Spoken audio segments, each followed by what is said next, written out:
Hey, gang, welcome back. It's good to have you back with us for another episode of the podcast that reboots your thinking about farming, ranching, food systems, and the people that are operate them. Ranching Reboot. I'm your host, Brian Alexander. You can find me on social media as Red Hills Rancher on just about every platform, including YouTube, where you can also find video versions of this podcast. You can also watch that same video version on Spotify. For those of you that have been listening since the first of the year, you'll know this season of Ranching Reboot is sponsored by Land Trust, the Outdoor Recreation Access Network. Spring turkey season is wrapping up across the plains in the Midwest, so it's time to start planning your fall and winter hunts. And with Land Trust Plus and Draw Insurance, you can book with peace of mind that if you don't draw tags, you can get a refund on your trip. No matter what kind of hunting or outdoor recreation you're looking for, Land Trust has something for you. Check out everything at landtrust.com/reboot or just click the link in the show notes.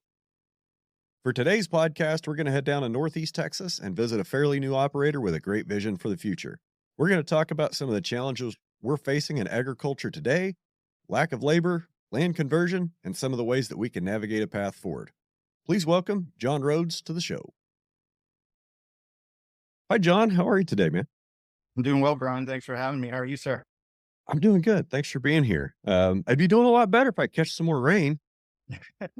Yeah, I wish we could share some with you, man. We've actually had the wettest spring that I've had since I've been here in the last 6 years. So almost a little too much, but a good problem to have. Yeah, it is. So where's your farm at? We are located in Quitman, Texas. It's kind of northeast, East Texas, where the post oak savanna meets the piney woods. I have a small little family farm that I'm very blessed to live on with my wife and my daughter. I have your kind of typical 40 mama cow herd that my brother and I play around with and get a lot of enjoyment working together through that. I also have, independent of that, a small sheep herd that I'm building and raise pigs out in the woods to feed my family and other neighbors that are interested. And you got some bees too, don't you? Yeah, I've got one hive. I'm kind of playing around with that. I started off with two last year. One of them didn't make it over the winter. So I can't really say it's an industry or anything, but maybe hoping to go that way with it at some point. Okay. It's just enough honey for you and your family. Yeah, absolutely. Well, I'm hoping so. We haven't actually harvested the honey. We were, letting the hive get established last year, and we're hoping to look at it here in a few weeks and see if we can take some out of it at the end of June. I don't know a whole lot about beekeeping. Yeah, me either, man. My tendency is just to, if I'm curious about something, is to just dive in and make a bunch of mistakes along the way. I don't like getting stung. Yeah, I'm who not does? allergic. I just don't like pain. I understand, man. I understand. There's some good medicine in it, though. That venom therapy, I think it's kind of good for you in small doses if you aren't allergic. Yeah, like isn't there something like maybe bee stings can help with certain kinds of inflammation and joint pain? That's what I've heard. I don't have any experience with that yet, but I certainly have heard that. Absolutely. Well, you also hear that, when you get shocked by an electric fence, it might suck first off, but everything's all kind of nice and limber the next day or two. I mean, I'm not saying I go like grab my electric fences on purpose, but we all get shocked every once in a while. Man, I get shocked 2 or 3 times a day, it seems like. I'm moving the cows every day with the poly wire, and it's never fun. It's always mildly upsetting, but it is what it is. It's part of the process. I don't like it. Every once in a while, I'll catch one of those big shocks. I was walking around with a cattle panel in my hand one day and accidentally bumped up to the fence. And I felt it in my heart. I've had a couple of those, but I don't know what to say where it would happen if somebody had like heart issues or something and that happened to them. But what kind of chargers do you use? I have Stay Fix out there, and then I have like some tractor supply solar stuff that I use as well. Those What are you stay thinking out there, man? I've got a couple of speed rights, but most of my energizers are Taylor Cyclops, either Okay. 2.5 or 5 Joule. Those things will pack a punch, don't they? There's different shocks. Like it feels way different getting shocked by a speed right than it does getting nailed by a Cyclops. Cyclops make your butt pucker. Like, what's going on with it, man? It's like I'd say that like, the speed ride is it's like a softer shock, Sure. and the the shock that you get from the Cyclops it's like sharper and angrier and more prickly. Like it makes you mad. Makes you cuss a little bit more. I cuss every time, man.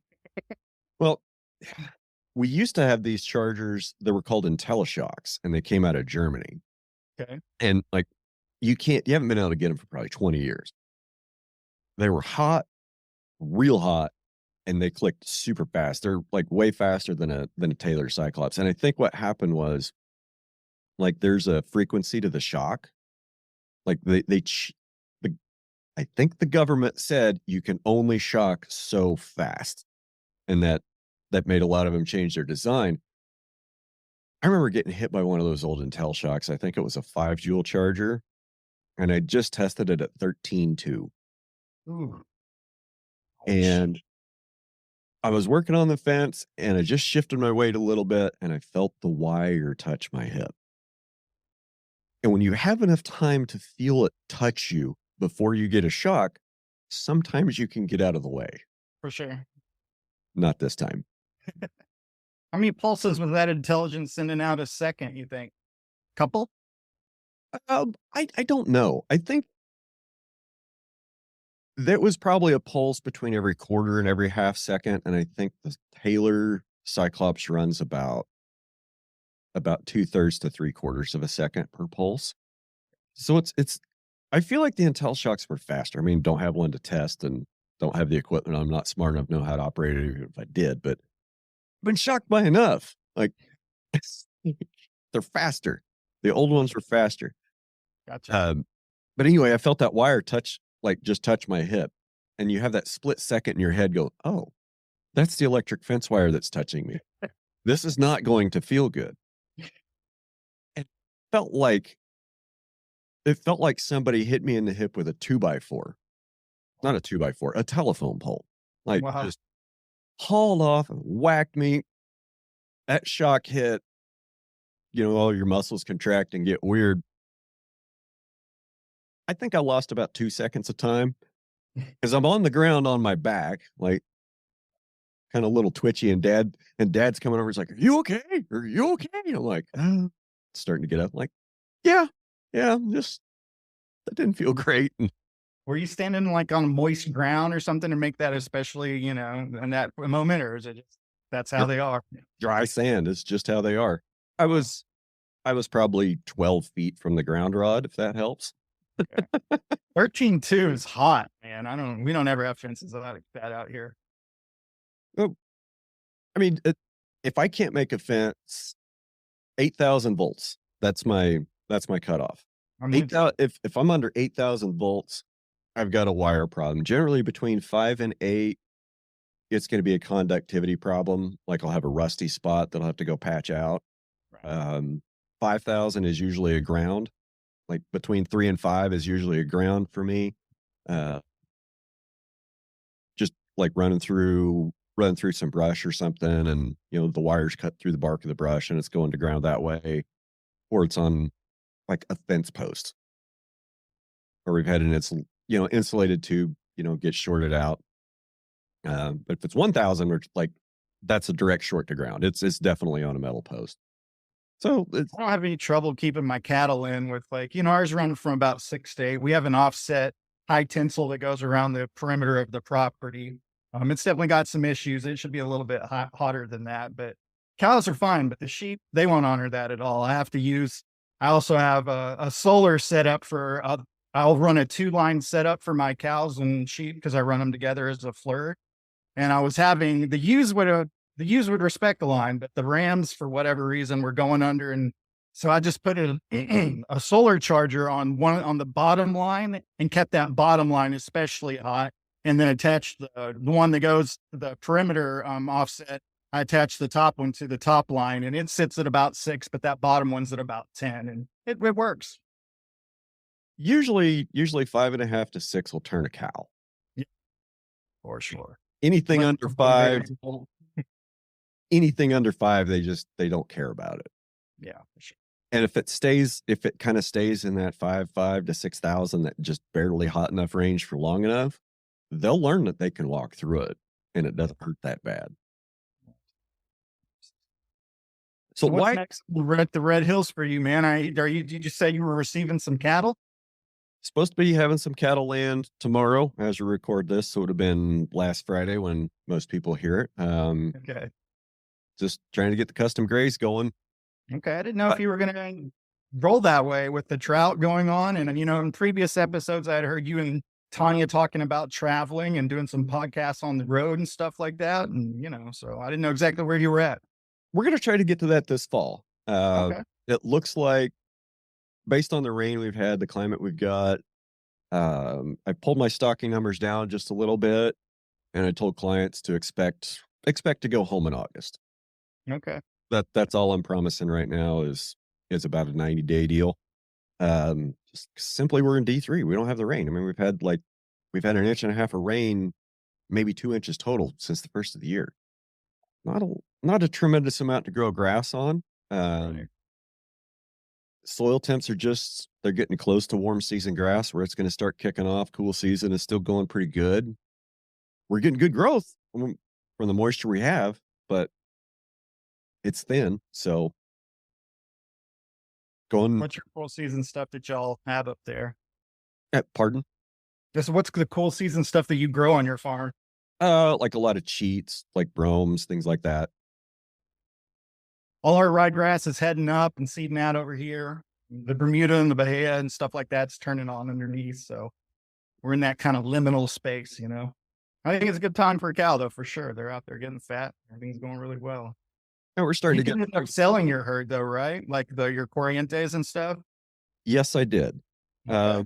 And for those out there in podcast land that might be wondering about that. So, couple fortunate things. The gentleman that I take cattle for on my south end, he lives about an hour south of me down in Oklahoma. Okay. He ended up buying a group of like 9 party girl types, like home raised heifers that were bred back to that were exposed to another bull, not their dad, that caught at 14 months old. Okay. Well done.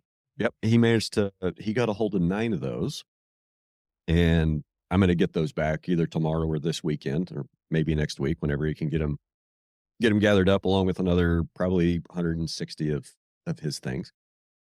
Another buddy I've been running with that stocks my east side. He bought quite a few of my heifers. He bought some of my steers to put into his beef program, so I know Okay. where they're at. But the bulk of them, well, in late 2020, I bought a bunch. I bought a load off of Josh and Gwen Hoy over in the Flint Hills, my good friends. And those are some really good cows. I think I got 32 or 33 from them then. They ended up buying back 34 cows from me, and they got 17 of their cows back that I bought from them in 2020. So Keep it in the family up there, eh? yeah. I mean, Josh and That's I were just joking. We'll just trade these cows back and forth every 3 or 4 years. No big deal. And I guess the joke is, it's kind of like, 2 guys could get stranded on a desert island and get rich selling coconuts to each other using sand as currency. That's kind of what it feels like. Josh and I trading these cows back together. I got you. That's cool, man. I love that custom grazing business model, but it seems you need to be kind of networked and have a little bit of a name. I just don't know many people, at least I wouldn't, that would send like just, all their cows to somebody they didn't know or didn't really have any, reputation of sorts. So Yeah, I can see that. But it's also, I, I don't know how to feel about that, John. Um, it what? seems like that, anytime a piece of ground changes hands around here, Mm-hmm. before the ink is dry on the sales contract, everybody that owns cows around here that doesn't have enough grass is calling that guy and like, hey, can I rent your grass? Can I rent your grass? So it's not necessarily, I don't think there's that much of a problem, at least in my area, if you have grass, finding somebody to put cows on it. Right. I don't think that's too much of a problem. But like you said, having that reputation and those contacts helps you find the right people. I I got fortunate because my dad was already in the custom grazing business and he just turned a bunch of his contacts over to me. And that really helped me get started. Right. And I also had all that institutional knowledge of how do we work with people, in this kind of client customer relate or, in this kind of client relationship. How Right. do we work with these people in order to keep them happy and coming back year after year after year and paying premium? Yeah, here for me, I've been all that rings true, and I'm making assumptions here. I've never really gone out and tried to sell some grass because I never really had any to sell until recently. I just signed a lease yesterday on 120 acres that I'm figuring out what to do with. Of course, I wouldn't enter into a relationship without having like a foundation to work with what I think I'm going to do over there. But I look forward to talking to you about it a little bit, seeing what's up. Well, tell me about it. Well, sure, man. It's 120 acres. It's about 10 minutes from my farm, which is great. Um, it's got really good, or let me rephrase that. It's got capable enough a perimeter fence, ponds, and quite a few cross fences, some stock tanks in each pond. And then there's some piped water too up by the house and around the barn and stuff, but not everywhere. I'm very blessed on my current farm where I live that it was plug and play when I moved here.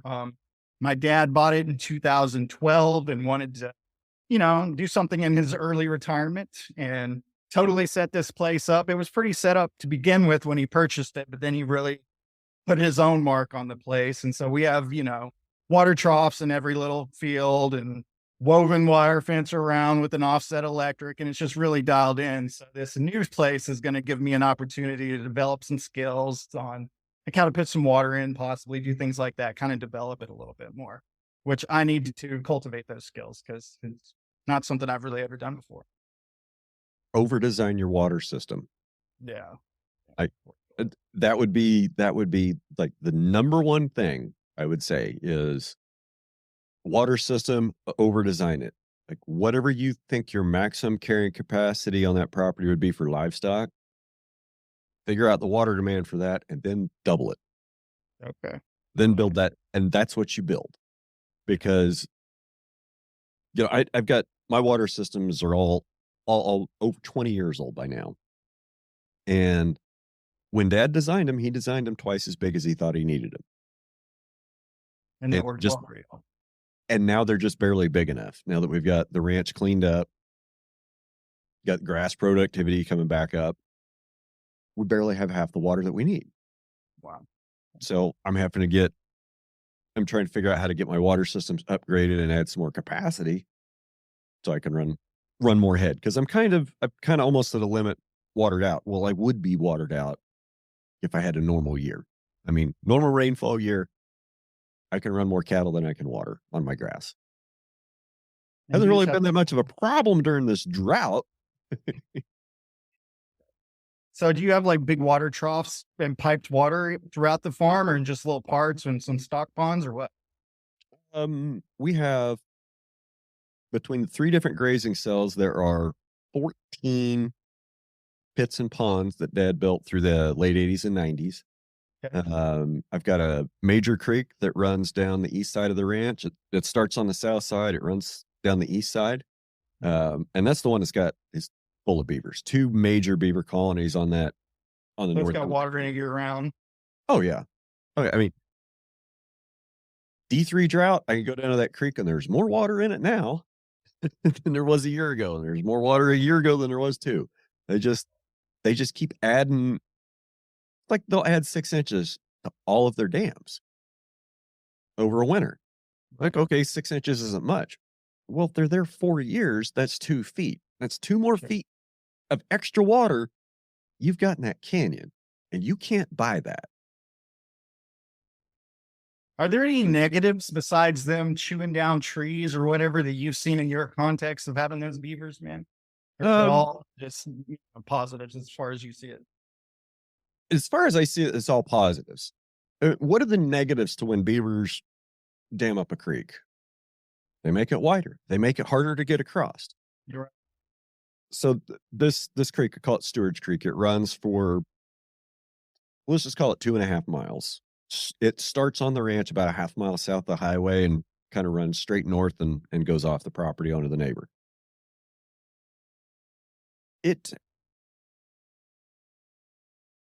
I forgot where I was going with that.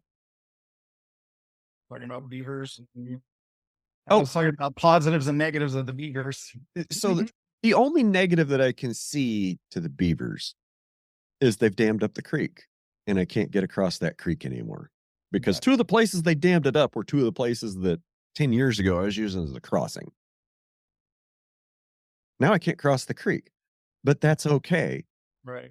Because the state built a fantastic culvert over that creek. And I can use that. It's a public highway. So that's how I get across that creek. I don't worry about crossing it anywhere else on the 2 miles. Is that inconvenient as hell when I got to go all the way to the north end to work on a water gap? Yes. It's worth it. It's worth it when I look at the water that's impounded on that creek, when I look at the habitat, when I go down there and I see fish that are 18 inches long in a dang beaver pond.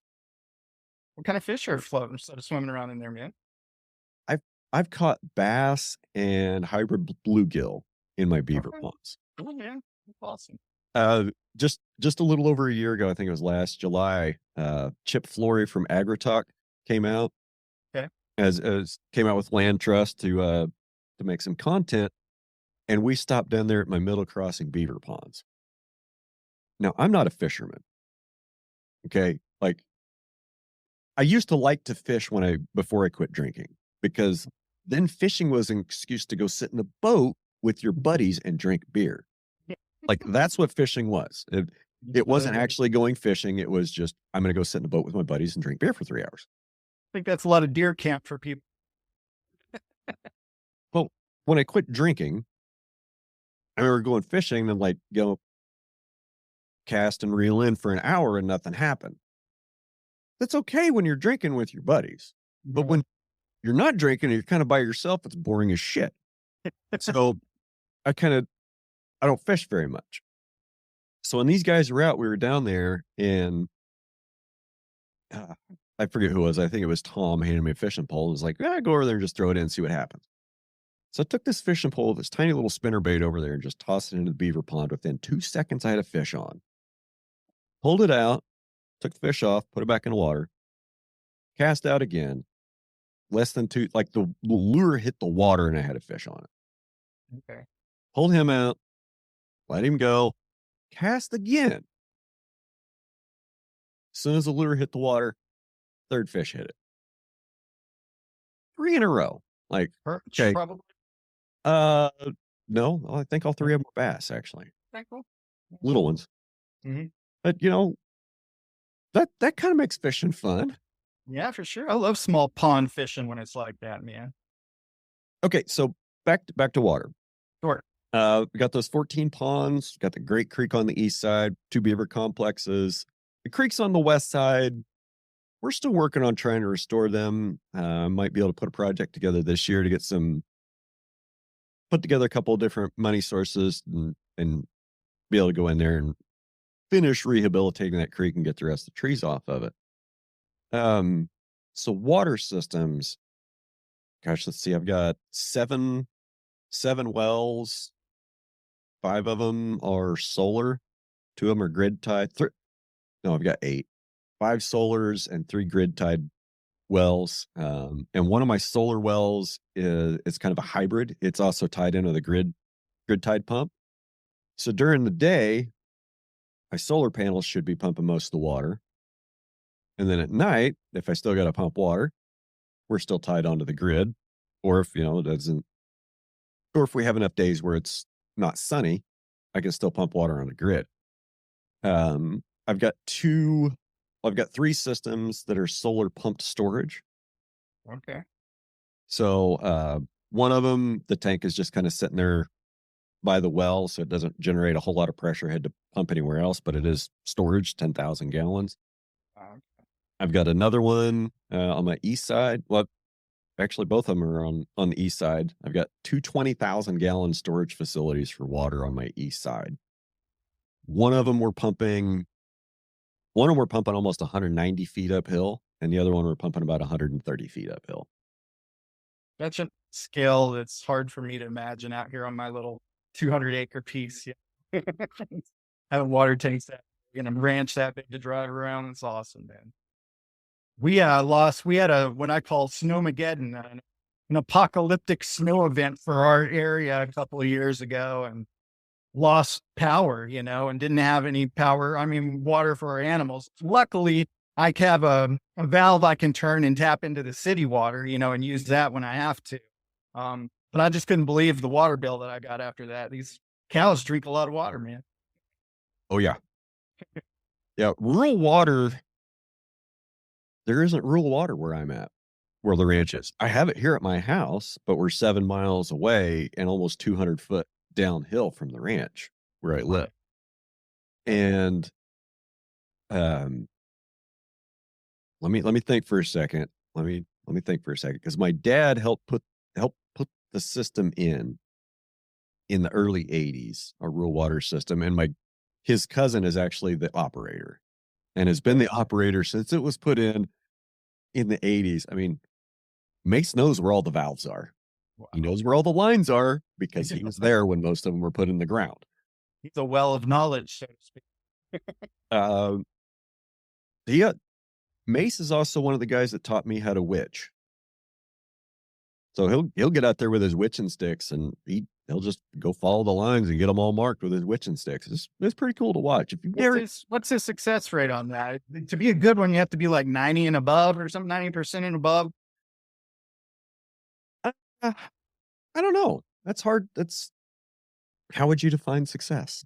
Is that something that, I mean, I've witnessed this once. We had a family ranch in Graham, Texas that my grandparents owned, and much drier out there and stuff. And we dug a well and they brought a witcher out. And I'm curious, as somebody who does a lot of meditation and things like that, when they're using those witcher sticks, is it all in the willow stick, or are they bringing some sort of energy to it, or what? Have you ever dove deep with any of those guys and ask them how they do it? How I do it. So I made 2 copper rods. Okay. I've got copper rods. They're too long. I need to shorten them because they're kind of heavy in the Sure. hands. Uh, I can do it with a coat hanger. I can pick up 2 sticks on the ground and kind of do it. I don't know how it works. I can't explain it. I hear you. But It's very interesting stuff, I man. mean, you pick up I pick up my sticks and I just kind of like focus in my head Mhm. of what I'm looking for. Like, I Right. want to find buried lines. I want to find and follow a buried line in the ground. And you feel that in your finger, it kind of like toggles on the end or something like that? How does it work? Or how does the copper rod one work? I've only seen willow sticks that work. I don't think I feel anything inside. It's Okay. just I feel the rods moving and twisting in my hands, and depending on how they cross and which way they swing, right, would tell me I'm either left or I'm too far right and I need to turn. Does that make any sense? Sure. Absolutely. Absolutely. So if I can find a line and I start following it, they'll stay crossed. And if you Okay. start to veer off one side or the other, the sticks will start to tell you. Okay. Interesting. If I remember correctly, and I could be remembering this wrong because I was like a little kid, but I remember them having like a willow stick, and the end they would kind of pull it apart a little kind of bit, and then the end would pop down whenever there was water, they getting close to water underground. So does that sound about right? Or have you not seen that I've approach? seen that. I've never tried that approach. The only Okay, thing I've ever tried is 2 sticks. I got And you. that anybody that I ever remember seeing when I was younger that was good, Hmm. they'd use two metal rods or 2 metal rods generally. Okay. I mean, you can take a piece of 14 gauge fence. I've done it with a piece of 14 gauge fence wire. Just made some real quick with my pliers. Wow, I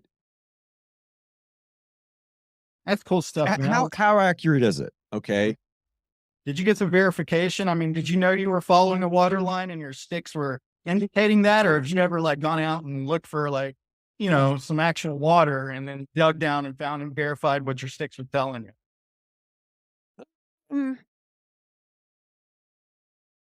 I, g- I mean, if you know the water line is there, Mhm. like I know there's a water line here somewhere. I know it generally runs north south. Right. That's one, that's kind of an easy thing because then you kind of walk a grid east west until you go over it and you find it. And once you Right. find it, you mark where that spot was. To me, what I found works for me is when they come in and cross and they make they both come in at a 45 and they meet at a 90 degrees where my toes are, that's going to be where the thing is. Yeah. Not where my heels, where my toes are. That's going to be where it's at. All right. It's cool, man. It's just I love intuitive stuff like that that there's really not any explanation for. It's Well, interesting. I was just sitting here thinking like maybe that might be something to make some video of. Definitely. But Definitely. then, okay, what are you going to video? You walking around with a couple sticks?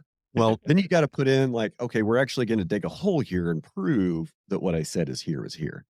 Yeah, or you could go where you just display the water line thing and kind of show you like, no, there's a water line there and like kind of show the action of the rods over that. I think that'd be good content, man. I think you should do Well,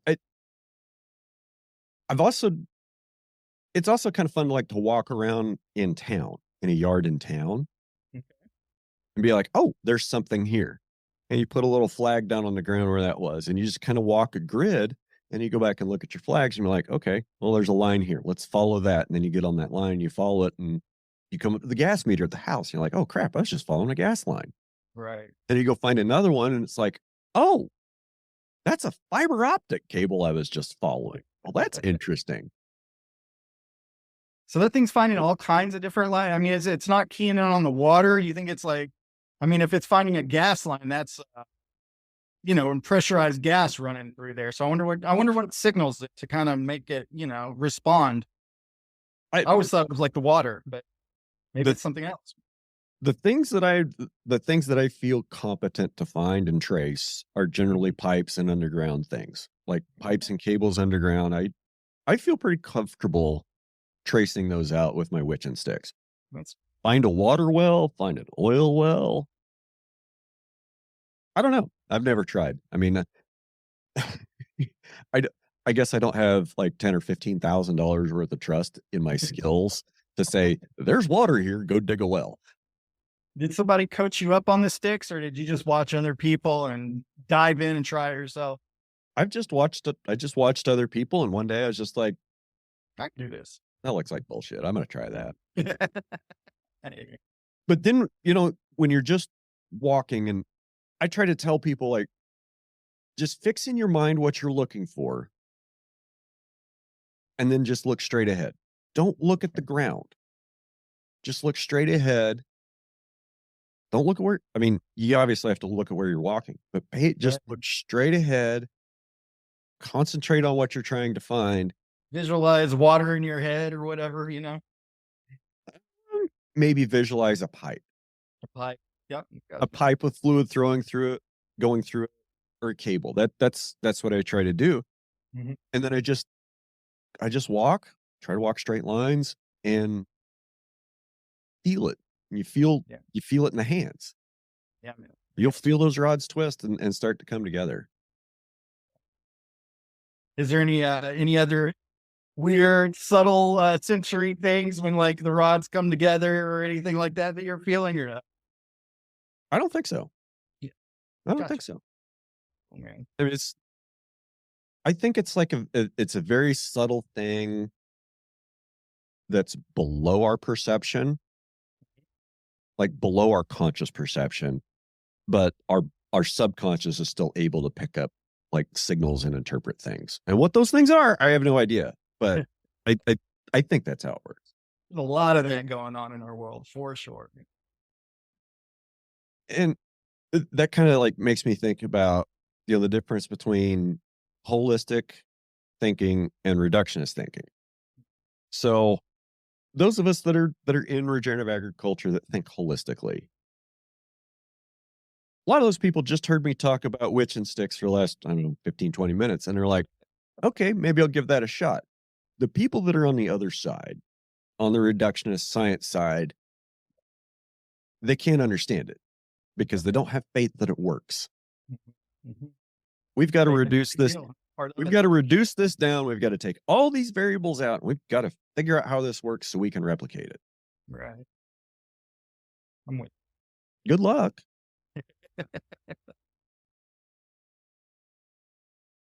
So, man, I'm trying to think about different business models on this lease, and I have no idea what a custom day rate goes for. You know, the research that I've done, it's like $2, $2.25 a head, something like that.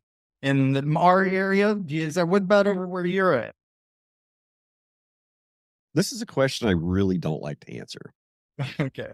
Well, I won't hold you to it, man. I'm just curious. I'm trying to get an idea what it looks like throughout the area. Yeah, and I get that. I've told people for quite a while to look for $2 a day per standard animal unit. You're probably not going to get it. Okay. I mean, buck and a half per, per day per standard animal unit, I think is very robust. And, of course, that scales down. Like for yearlings, you might charge a little bit extra on the SAU basis because of consumption, because they're a pain in the ass to deal with, because they're always on the highway. Like a fall calving herd that's going to be easier to take care of. Maybe you'll cut that rate down a little lower because they're less workload, not as much of a pain in the ass. Right. But I think that's a place to start. And then you negotiate mineral and medicine and all that sort of stuff, I guess, on the who pays for all that, right? Yeah, I mean, if you're getting $2 a day, You might have but minerals coming out of your pocket, medicine's coming out of your pocket, all the day help, anything's coming out of your pocket, $2 a day might not be enough. right. If you're getting $1 a day and they're sending somebody up twice a week with feed and mineral to put it out for the cows, and all you have to do is just make sure the water's there, the fence is hot, and open a gate every couple of days, maybe $1 a day is a little more worth it. So It all depends on what you got going on. Yes, I think it's a great model, man, to get into it with. it- but it's just such a complicated thing. It's like, well, what do you get a day for custom grazing? Well, let's talk about what your operation is first. Like, what's your structure? Do you own the land, or are you leasing the land and really having to maximize your cash flow? Like, what kind of arrangement are you going to be doing? What class of critter are we talking about? If you've got to calve out heifers and they're expecting 100% of their calf crop, and you're going to get docked for every calf that's not there, is that worth $2 a day? I don't know. Yeah, I don't think that's the cost of entry looks, is great and everything on that, but just me being relatively new to this industry, I've only been doing this since 2019, and so I'm kind of in this little intermediate stage. My passion and the love that I've cultivated for this kind of drives me, but I still have a lot to learn. Absolutely, I do. But I just don't. I'm also a bit of a hermit, so not really networked. I'm not going to Sunday school and seeing all the old timers there every week and all that sort of stuff, which is, kind of important in my little area in order to make those relationships and stuff. So just kind of figuring it out as I go. I want to kind of use that place I want to be a good steward to it. I don't want to take it backwards in any form or fashion. That's important to me. So, but I would like to kind of get my hands on my own hay, nothing crazy, but just have control of that. And so I was thinking about haying it and putting all our hay in the barn. And then I was going to wanted to talk to you or see if you knew somebody that I could talk to about natural hay production. Like, would I be able to feasibly bring in my cows behind that hay cutting and do right by the land, as far as like fertilization needs? Just say maybe I did one cutting a year. Could I get my fertilization needs and take care of the land properly with the cow herd just rotating behind that? Have you have any experience with that? No, I don't. Because, and I'll tell you why. Sure. The reason my ranch is native range is because it was too steep and too rough to farm. Understood. And Gotcha. anything out here that was flat enough to be farmed, they Yep. farmed it, including a lot of the hilltops. I would say that from the time this ranch was settled, like in the late 1880s, 1890s is when this was opened up for homesteading, Mhm. until my family started to acquire it about 110 years ago. Let's say there was probably 600 acres of farm ground on this whole property at peak. And by the 50s, that was cut in half. And then my dad got rid of the last of it in the late 80s. But I can still go to places where it was farmed, like before the 30s, before they said everybody's got to put terraces in everywhere, and see a lot of erosion. Okay. Um, so I don't have any experience with that, but I would think that you would get quite a bit of fertility back grazing after a hay crop. So Right. of course, it's making sure the grass has enough rest and it's ready to be regrazed, For and then sure. having the appropriate stocking rate to get across it Yeah, it seems like you'd have to stack in the them right amount of time. that thorough, get that thorough fertilization. You have to kind of keep them dense in there, it seems like. Okay, so this question came up. I think it was in a Facebook group a couple days ago Okay. about, has anybody done any study about fertility? Well, the question was, how much fertility are your cows really bringing? Right. Okay, and this is a question that keeps coming up every once in a while. So I think it was like 2019, 2020. I did some math. Now I'm not good at math, but what I came up with, and I found three studies that talked about what the fertilizer value in bovine manure was. Now, I got to say that all three of these studies were basically done in a confinement type operation Okay. where the manure and urine are getting kind of mixed together in a pit. Okay.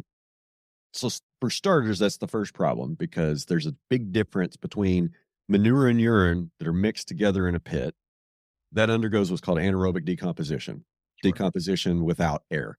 And that's going to lead to different decomposition products in that liquid manure than if you had urine landing on rangeland 2 feet away from where manure was landing on rangeland. Okay. They're going to break down different. So I'm not going to pretend like these numbers are good. These numbers are or would be a good starting point for somebody a lot smarter than me to start doing this research. So based on the obviously flawed data set that I had available to me, because let's face it, how are we going to get a data set of what's coming out of a cow that would be falling on rangeland, and how are we going to quantify the NPK in that? Right. Well, okay, reductionist thinking. We've got to collect all of that stuff. Okay, so let's just collect all of it and then measure all of it and divide it by the number of cows, and we'll figure that out that way. Okay, well, when you're collecting all of it in a pit, you're changing, like, you're changing the rules that biology is operating Absolutely. Yeah. on. Okay, so moving on, and I probably could go find the folder where all this math is at. But what I figured was, if you're grazing at 50,000 pounds per acre stock density, Okay. okay, so like That's not too 50 crazy. But 50 cows on an acre for a day. yeah. It's not that bad. It's not Mhm. not real crazy. It's nothing like what Hobbs is doing. But, No. 50,000 pounds an acre is, I think, is a stocking rate that almost everybody can work with from the plains east. Right. Mountains, western plains, like look at 25,000. That's the better place to start. Right. Anyway, 50,000 pounds an acre. Just breaking down the NPK that's in the manure, not even looking at the carbon that's, the bypass carbon, the bypass protein, none of that. Just look at the NPK and the volume of NPK that comes out of the back of a cow. $50 to $55 an acre, and that was 2020 prices. Wow. And that's what it was worth to put that amount of NPK on your soil, was about $50 to $55 an acre. So when you're faced with the choice, like, okay, I have 120 acres I need to fertilize. Do I do that with cows over 21 days, Right. or do I just call the spray man and I have him come do it in 1 day? Here. That that's the equation. Mhm. And I get that it takes some creativity to plan a high 21 day high impact graze cycle. And if we're talking about, like, I'm just going to throw some dates out, like first cutting be mid-June, Sure. Late May, mid-June, just depends on the weather conditions here, but yeah, for sure. late May, mid-June, probably going to need Mhm. 14 to 21 days of that of rest on that grass before it's Right, ready to be regrazed. So now we're right. looking at third week of June or first part of July. Bring the Plan your cows on. Yep. bring your cows on, plan that for 21 days, then they leave, and maybe another 20 days later, sometime in late August, beginning of September, maybe try to pull a second cutting off. I guess the only thing that I can do is experiment and, do some soil tests, I guess, and see what happens. So I am obligated and just I can't run land backwards, man. I don't care. It just doesn't feel good to me. I'm in this to improve lands. It's important to me to get out there and do a good job, and I'm just trying to shop around, see what makes sense and how to. Now, I'll also say this, when you hay a pasture, that can be that can be pretty bad. That can be pretty detrimental to the soil health because you're taking a lot of biomass off. For sure. If it's a hay field that's been hayed every year for the last 40 years, yeah, that could be a problem. Mhm. Or it's already kind of like in an equilibrium of crappy health that it's just not going to get a whole lot worse the more, with successive hayings. There was there's a couple spots on the ranch that I had some prairie hay swathed and baled 4 years ago. Okay. Never had it tested because that wasn't the point. The point was, if we're covered up with snow, I've got these cows, I can haul them protein, but they're gonna need some bulk. Insurance What's policy. Sure. and Mhm. what's the best bulk that I can have? The bulk of the stockpile that I already have. There we go. So I'll take an area where I can't graze it, we'll hay it, and then I can take that biomass and I can move it where I need it to. And if I end up not feeding that hay, it'll already be there at the quarry when we need to go reclaim ground, which Right. Right. probably get Mhm. to do some of that this year. Um, Probably gonna do We some of that definitely do a little bit of haying each year or whenever it makes sense. um, that was the first and last time that I've cut any hay on the ranch. Okay. So if I'm I've cutting never done it before. I've always, like I said, I'm relatively new to this, and it's just a no-no in the regenerative kind of model for the most part. Is you want to import other people's fertility to your land. So I just hadn't done it. I think my place here could take it. I've got some really nice pastures here in my home farm. Not talking about the lease right now. I figure I could probably do 20 acres of hay and then like do a different 20 next year and do that over the course of 10 years and get the whole place done, at some point and it not go backwards. But I've just never experimented with it. I just never have. So I just anecdotally from my observations, it did take quite a while to recover. you did. Yep. It took quite a while to recover. But now 4 years later, I can't go there and I can't find an edge That's great. where they swath other than where he went through a little bit of brush and like cut through a brush thicket and there's just still a line through there.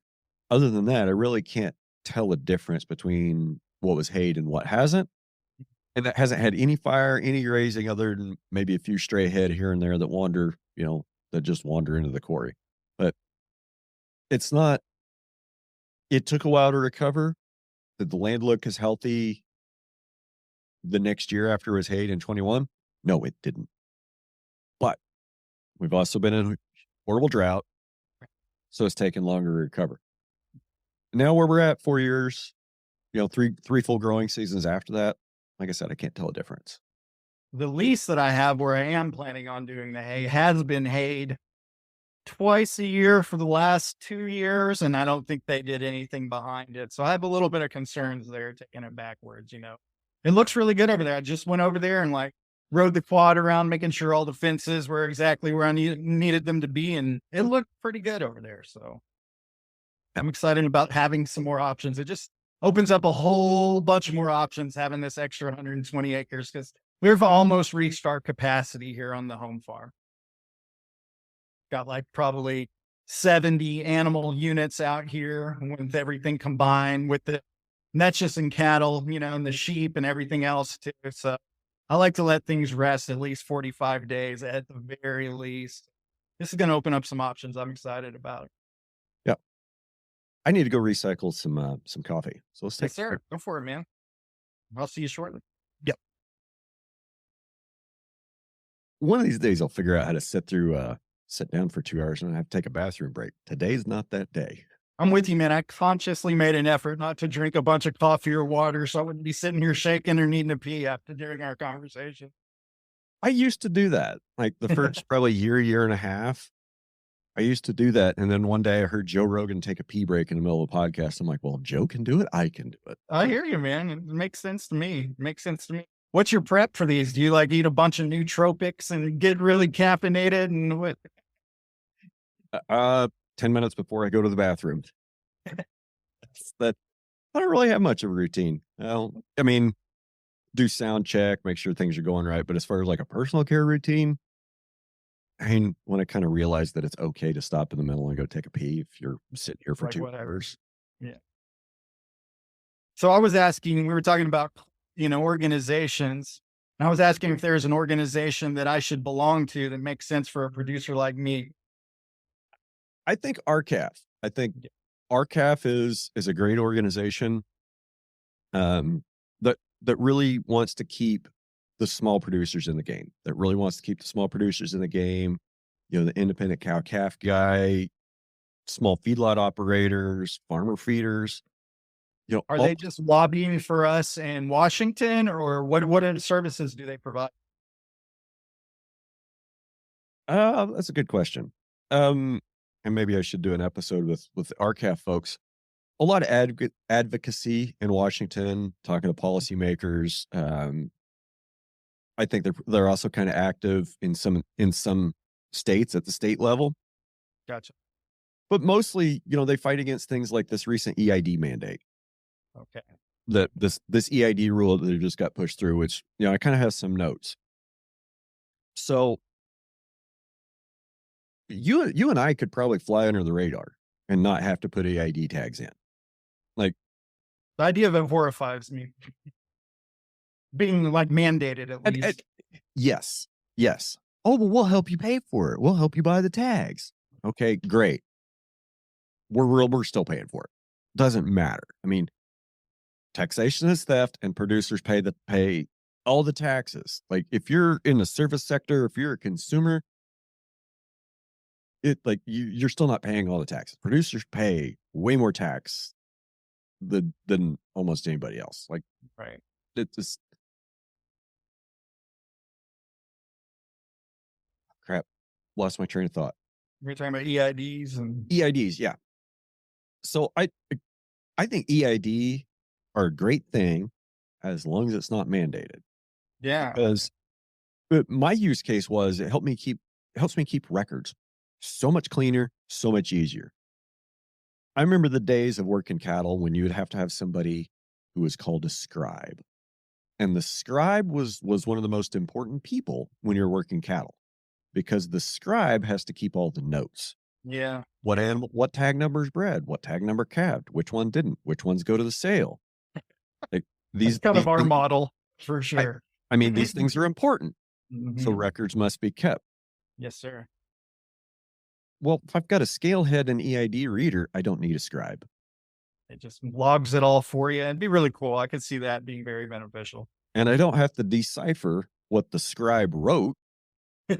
Is that a 3 or an 8? It's What is this number here? What does this word say? What is this note? And you don't have, a whole bunch of legal pads that are caked with cow shit and dust and mud. right, for sure. the way they're selling it to us is traceability. Okay, we need it for disease traceability. Fine. What about all the imported meat? Right. Are they doing that for them? No. Are they for those records? No, and that's what tells me it's a scam. Yeah. Because if you really care about disease traceability, you won't make the people that have the safest, most secure, healthiest beef system in the world. You're going to track our cattle, but we're not going to track the ones that are being imported from places like Nigeria, Brazil, and Argentina. Right. We're not going to track them for health. We're not going to have traceability on them. We barely have inspection on them. But you, American producer, we're going to inspect the hell out of your small plants. You move a cow across state lines, it's got to have this electronic tag number in it, and you got to tell us that she went across state lines. Get fucked. I'm not doing it. Like, if I still had my cows, I would already cut all the EID tags out of them and thrown them away. Like that's how strongly I feel about it, because you look at what they're doing over in Europe. Like, you go back and listen to the episodes I did with Alex Jones. When they have a birth, that animal has to be tagged within 36 hours in both years, and that number gets reported to the government of what species, description, where it was born. I don't want that reality. Yeah, me either. Me either. That's just insane. It's just, and then when they die over there in Europe, don't they come and collect the animal, or there's some like real hardcore regulations of how you get rid of it and all that, and you got to log it again. Yeah, if I have a cow die in the pasture, I'll probably just leave it there especially if you can't see it from the road. For sure. Complete that cycle, man. Absolutely. But over there, I mean, coyotes got to eat too. Vultures got to eat too. They've got a valuable place in the ecosystem. Absolutely. But when the government tells me you have to do this, and they give a reason, and we say, what about imports? They're not inspected. Are we going to trace these imports back to their point of origin for health verification for the same reason you're telling us we have to? No? Oh, why do they get a pass? Why do they get been greased is why they get a pass. Business deals have already been made, you know? So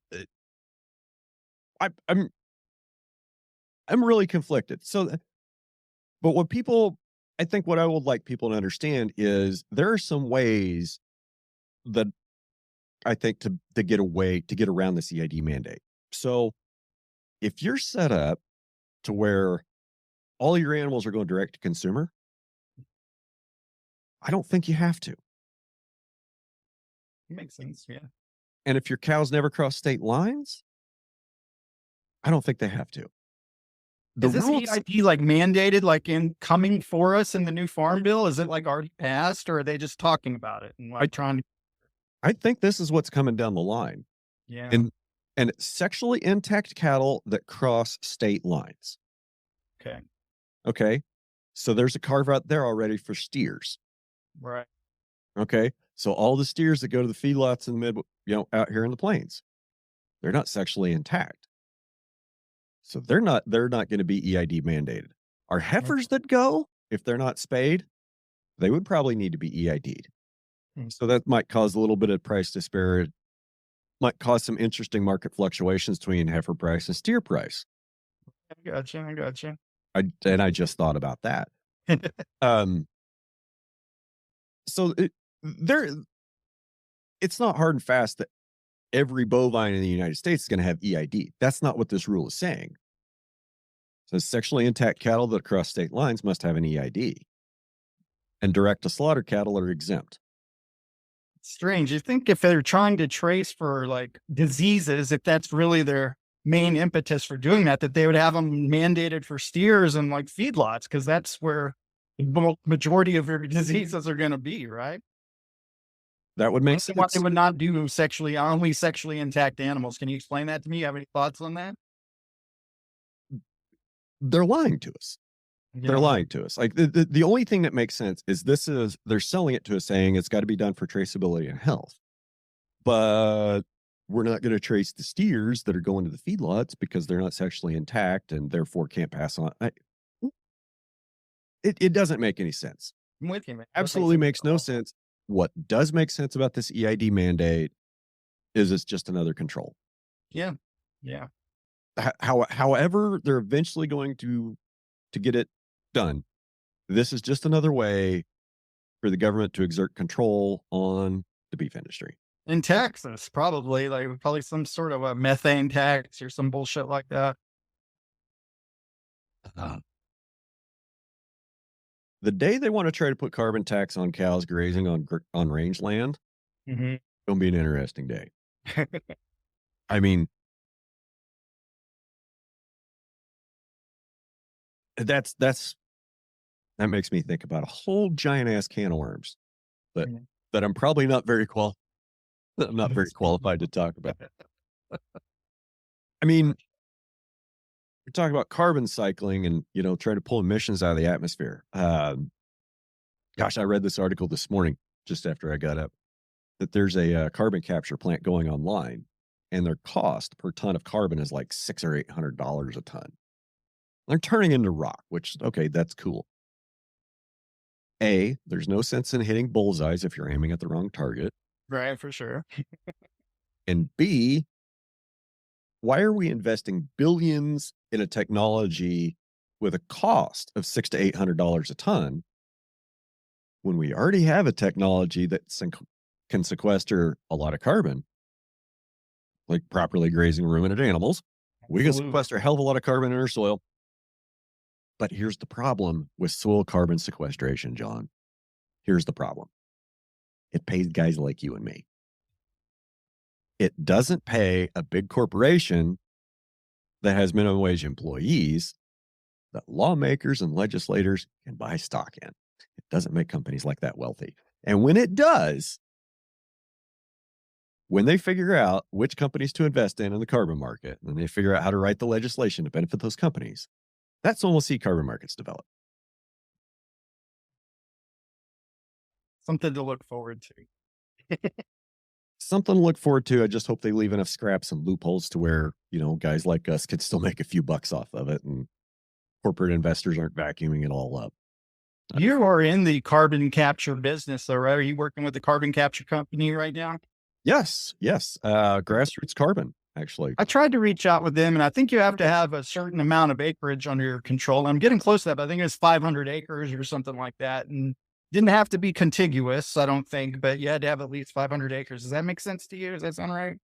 Yeah. And that's something that periodically I've had conversations grassroots about. And it's not that they're trying to exclude small producers. It's just there's got to be enough storage potential there to pay for the sampling. Yeah, makes sense. There's got to be enough area there to pay for the sampling. And honestly, the sampling and verification part of it has been the hang up for probably 20 years. So are they doing all that through soil sampling? They're not doing remote sensing? I thought it was more of a remote sensing thing. I don't trust remote sensing for carbon. Okay. I haven't seen it. It's really hard for me to believe that you're going to take data from a satellite, just looking at the surface of the ground, and you're going to be able to have a meaningful inference of how many tons per acre of carbon that land is sequestering. That's really hard for me to believe. Okay, we can measure some things like moisture quantity, moisture in the soil. We can measure that from a satellite. And we know that soil organic matter and water holding capacity of the soil have a direct relationship. Right. But what's that? How much different is that relationship between Van Horn, Texas and Des Moines, Iowa? It seems like they could probably remote sense carbon release, like when you till up a field or something pretty easily. But I see your point on like measuring what's in the ground from there. And there's several other carbon companies out there that are not doing actual ground measurements. Those are the companies I would not want to work with. I would want to work with a company that actually measures what's in the ground and isn't just doing some magic wizard high-tech thing with a satellite and a computer algorithm. That Get nobody your can ass out verify there, except for them. get your ass out there, pull soil cores, and tell me what's really there. Yeah. Because if So you're they just came out doing to your farm and y'all pulled soil samples, and they'll do that every year and just kind of compare and contrast. Is that it? so with grassroots, the way it works is you go through the process. You start at grassrootscarbon.com/reboot and you start the process. If you're a good fit, like you said, you do have to have some acres put together. And that's Sure. just, they can't waste their time going out and trying to put together an 80-acre project that's storing a ton and a half of carbon an acre. That's just not worth it for them to go do. I'm not saying that, there aren't people out there doing great work on very small acreages. With It's a time, business model. They have to make some money. For sure. right? And I think last year the 2024 carbon contract price was $24. Okay. It's going to be higher for 2025. It's going to be higher for 2026. It's going to be higher for 2027. It's only going up. I mean, if you've got the government willing to pay $800 a ton All right. to turn carbon dioxide into rocks, surely they'd pay $60 a ton for cows to turn grass into carbon in the soil. You'd think. I mean, our day's coming. It's got to come. I believe that. I believe the carbon price will be significantly higher than $25 a ton for these grassland storage contracts in the few years to come. Like I look forward if to you heard me say carbon gold rush, Mhm. I mean, it's still there. Yeah. It's still going. I just haven't really talked about it in a while because it's other important shit going on. But I look forward to them figuring it out and getting a model dialed in that works for hopefully everybody to some degree. Cause it'd be nice to have that out there, iron in the fire, another revenue stream. I don't know how significant it would be, but everything helps at this point. I don't want to talk numbers, but Yep. yes, but when the carbon check shows up, it's It's a good nice. day. It's a good day. It's a Man, good that's day. awesome. That's good. Everybody, yeah, we all need something like that, man. Putting in this effort, pulling up, doing the poly wire every day and all the things, it'd be nice to get another little check for that, certainly, or a big check for that. So you said you've only been there about 5 years. What did you do before you came to the ranch? Man, I've been a jack of all trades, master of none. Prior to this, I was in Paris, Texas, which is where I grew up. And my stepfather and I had a coffee roasting business. And we had a little listening room concert, a little kind of space downtown, and just did that for a while. And unfortunately, he ended up getting brain cancer and passing on. But just during it, the timing of it was very interesting, right as that happened and that door was shutting, then my parents decided that they had had enough of the Texas heat and wanted to go somewhere was a little drier for a little while and moved to New Mexico and asked if I would like to come and fill this vacancy over here. And I was, sure, absolutely. Had no designs on being a cattle person, or anything like that. Came out here and my dad had left I think I had 5 cows and a really nice bull that were just left here to kind of learn how to take care of. And then, through that process of working with them, and I started watching Greg Judy. And, I think Greg Judy is a wonderful stepping stone into this industry. If you're looking to kind of get some basic information, see somebody that's very inspiring and inspired with what they do. I just love hearing him talk about forage and stuff like that. He just gets excited about it, and so through YouTube University, starting with Greg Judy and then moving on, kind of caught fire, decided that we wanted to put some real effort and some animals out here and went bought a conventional cow herd, kind of went through those genetics a little bit, started rotating them and doing all those sorts of things. Saw some benefits to the land. Then we took away all their crutches, decided to take away the wormers, take away the vaccines, except for, the tetanus. When we ban something, we'll give something a tetanus vaccine. And that was a little bit of we didn't have a wreck doing that, but we definitely had some heavy culling. And that's we did that for a couple of years. And then the last couple of years, we've kind of starting to get our program pretty dialed in, got some good genetics to work with, and I'm feeling good what I'm doing out here. So the dung beetles return. We've got dung beetles everywhere now, it's just really cool to kind of see some management choices have these really nice, exponential type of effects. It's really cool. Let's talk about when you took away the inputs from your herd. Sure. You Absolutely. said you had to cull heavy, Yep. and I think that's kind of everybody's experience. And what I'm curious about is, like, how heavy in terms of percentage was your cull of, what wasn't going to perform under your new program, under a new low input program. It wasn't And insane, man. It wasn't crazy. But go ahead. I think what I'm getting at is, like, let's just say the bottom 10 or 15% of the herd that require inputs to perform where the rest of them are, they're the ones Right. that are costing you the money. Yep. And they're gone now without And those. and once you get rid of that 20%, once you cull that bottom 20% out that requires all those crutches, the remaining few will do a lot better without the crutches. Absolutely, man. That's been our experience out here, man. I have never once looked back. I've seen nothing but, benefits to removing those crutches. We did have to cull, but like I said, we didn't like lose half our herd or come up open 50%, or anything like that through that transition. A little more heavy than we have to do now. But it's just been great. It's been really cool to build that faith, knowing we don't need those pharmaceuticals, that these animals and everything are designed to be able to do this on their own. And it's just our culture over the last 50 years that have been telling us that we have to have these things to be successful, So I got a little story. I'm all ears. You know, I love having haters more than I love having fans. You Because have thicker skin than me, my friend. well, some of those haters will follow you around, and you get to live in Yeah, their head rent free. Like, sure. they're because they follow you around on social media, they make, they're trying to troll me on social media. Yeah. Bring it on, please. Yeah. That just increases my engagement. Like, Yeah. please troll me on social media. I'm a big kid. I can take it. Not going to name any names. Don't know if he listens, but there's a gentleman I've known for probably 10 or 15 years. Okay.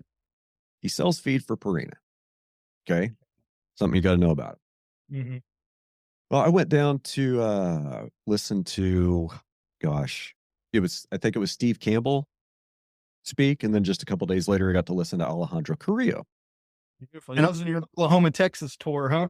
Yeah. Yeah. So I posted a couple pictures on Instagram. Like, I think one of the slides Steve had was talking about how feeding grain affects genetic and epigenetic fertility in cattle. Mhm. Posted that slide on Instagram. Probably didn't even put much of a caption up there. Right. Jumped all over it, did he? He said, well, we've got research that shows the exact opposite. I got a meeting. There's a producer meeting that you should come to, and we'll show you research that says the exact opposite of what you're saying. And then he goes on to post that, like, this regenerative crap doesn't work because he had a client that 2 years ago took his conventional herd just all natural, and they had a huge wreck. Mhm. So he said, then that crap doesn't work. So we went back to what we were doing, and everything's fine. I said, well, that makes perfect sense. I can tell you why you had a wreck when you took that high input herd that's been bred for high input, high energy feed, lots of inputs and lots of drugs for the last 20 years. You pull the rug out from under them. Yeah, you're going to have a wreck. Sure. It takes perseverance to stick with it, though. Yeah, it's not pretty, man. It can be a little hard, but it wasn't too of a ugly experience for us. Nothing that was shocking. We were primed and ready and kind of expected some fallout, But like I say, man, I'm not looking back. It just makes so much more sense to not be propping all these animals up and adding all these pharmaceuticals and then seeing the feedback, watching the dung beetles come back and forth. Like, we stopped worming 3 years ago. Took a year before I saw my first dung beetle. And then they were very intermittent. Then last year we started seeing quite a few, man. They were pretty, I wouldn't say ubiquitous, but very common. But now when I go out there this year, I'm talking 70% of my cow patties if they're 3 days or older, have like, evidence of excavations and all that. And it's just really cool to see. It's such an integral part of what we're doing out here.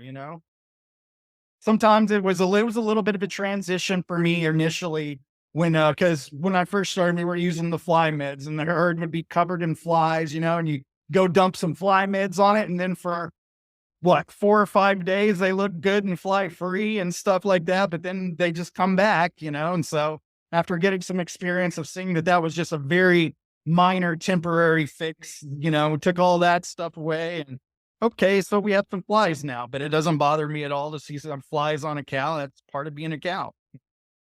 Yeah. I mean, there's a big difference between a cow being covered with flies and getting fly strike on the eyes and ears and, and suffering Yeah. and having 15 flies on their horns and around their eyes. Like, Right. I don't need my cows to have 0 flies on them. Right. I need them to be below the threshold where they are bothered by the flies and it's hurting animal performance. If they can't eat because they're swatting flies, that's when the problem starts. If the flies are sucking blood and hurting gains, that's a problem. 20 or 30 flies on an animal, I'm not going to get concerned. Yeah. We have probably more than that in the summer, in the heat of summer out here. Like I say, man, when we took the fly medicine away, of course, I'm not weighing my animals daily. We don't have a scale out here or anything like that, but I just didn't see any sort of significant backtracking as a result of it. I'm sure they'd probably be a little fatter if we dumped fly medicine on them once a month, like they say to do or whatever, but it's just not worth it to me. And, kind of back to the discussion we had about manure. Okay. Where the gain studies about flies, where are they coming from? They coming out of feedlot or are they coming out of pasture? Right. Mhm. I mean, we can't, we got to stop looking at these things like, okay, we're going to study how a corn seed grows in sterile growing medium that we put all the nutrients in. Okay, that's great. Show me where that sterile environment exists in nature. It doesn't. Right. You show me where the conditions in that feedlot pen exist in nature for the flies. Doesn't. Doesn't. And in those papers you were reading and going back to manure, did they ever associate a value to NPK on like just a regular range cow patty as opposed to one that's handled, in confinement and stuff? Like, are the values differently? Um, I would assume they would be. The I would three, too. granted, this was years ago and I haven't looked at this data in a while, but from what I remember, they completely ignored anything about like manure falling on the ground or urine falling on the ground. It was all like confinement pit type studies because, then they're quantifying it because reduction is science. Right. Got to break everything down so we can quantify it. And what we've quantified doesn't work in the real world, even though we think it does. Right.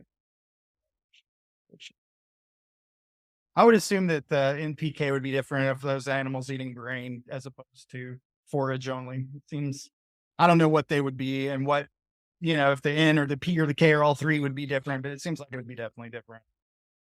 I mean, I would definitely agree with that, the output is going to be different based on different input. Mhm. But it almost seemed like there should be a range. There should be some kind of a range that, nitrogen is this many pounds from the low end to the high end and, say 15 to 50, but most of the time you're going to find around 20, Right. Right.